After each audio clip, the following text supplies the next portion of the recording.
کبھی رو بھی لیا کریں۔ اکثر لوگ بڑے سخت دل ہوتے ہیں، لگتا ہے کہ کبھی زندگی میں روئے ہی نہیں، کچھ بھی ہو جائے لیکن ان کی آنکھوں میں آنسو نہیں آتے۔ تو کبھی رو بھی لینا چاہیے۔ ہم دن میں ہی کتنے کتنے گناہ کرتے ہیں، کتنی خرابیوں میں ملوث ہو جاتے ہیں، کبھی جان بوجھ کر تو کبھی انجانے میں طرح طرح کی برائیاں کر جاتے ہیں، جن میں سے اکثر کو ہم بس اگنور کر دیتے ہیں، سوچتے ہی نہیں کہ ہماری وجہ سے جو خرابیاں ہوئیں ان کا کیا، کسی کا دل دکھا دیا یا کسی پر غصے میں ایسی باتیں کہہ دیں جس سے دوسرے کا دل برا ہو گیا،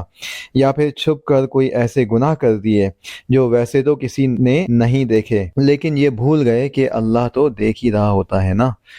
تو بھلے ہمارے دل جتنے بھی سخت ہوں، لیکن کبھی اکیلے میں بیٹھ کر ضرور اپنے ان گناہوں کو یاد کر کے رونا چاہیے جو ہم نے کرے اور جن پر ہم نے معافی نہیں مانگی۔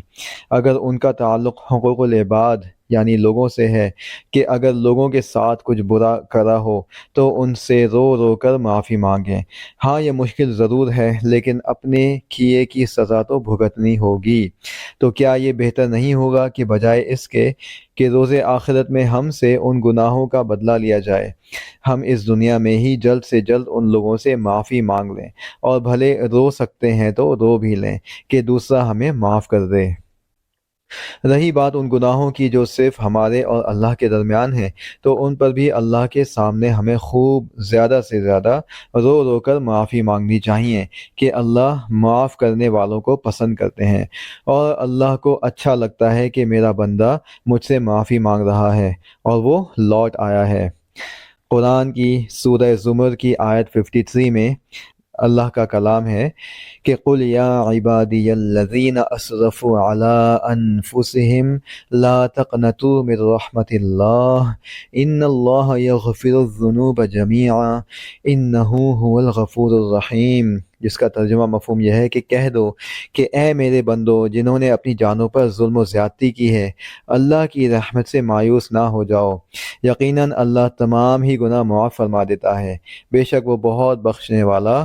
مسلسل رحم فرمانے والا ہے۔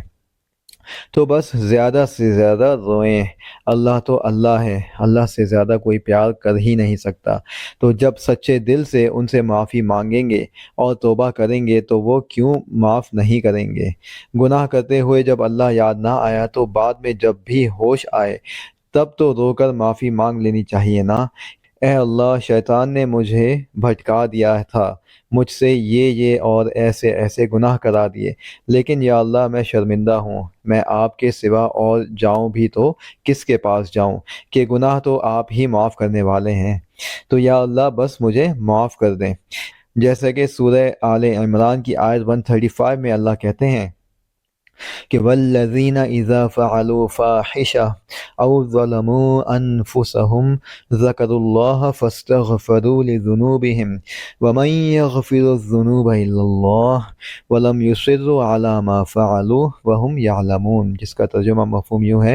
کہ اور یہ وہ لوگ ہیں کہ اگر کبھی بے حیائی کا کام کر بیٹھیں یا اپنی جان پر ظلم کر گزریں تو وہ فوراً اللہ کو یاد کرتے ہیں اور اس کے نتیجے میں اپنے گناہوں کی معافی مانگتے ہیں،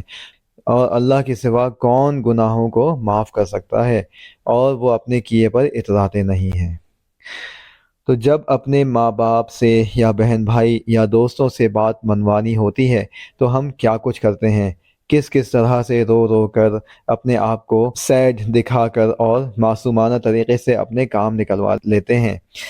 تو کیوں نہ کچھ اس ہی طرح سے ہم اللہ سے بھی گفتگو کریں، کچھ اس طرح سے اللہ کے سامنے ریکویسٹ کریں کہ وہ مان جائیں۔ علماء کلام تو یہاں تک کہتے ہیں کہ اگر رونا نہیں آ رہا تو رونے جیسی شکل ہی بنا لو، تو رات کے اندھیرے میں یا جب بھی ہمیں اکیلے میں وقت ملے، آئیے اب سے اس بات کا عزم کریں کہ ہم اللہ کے سامنے روئیں گے، اور نہ رو سکے تو ایٹ لیسٹ رونے جیسا منہ ہی بنائیں گے اور اللہ سے اپنے گناہوں کی معافیاں مانگیں گے، جو گناہ یاد ہیں ان کی بھی، جو گناہ بھول چکے ان کی بھی، جو گناہ کر چکے اور جو کریں گے ان سب کی معافی۔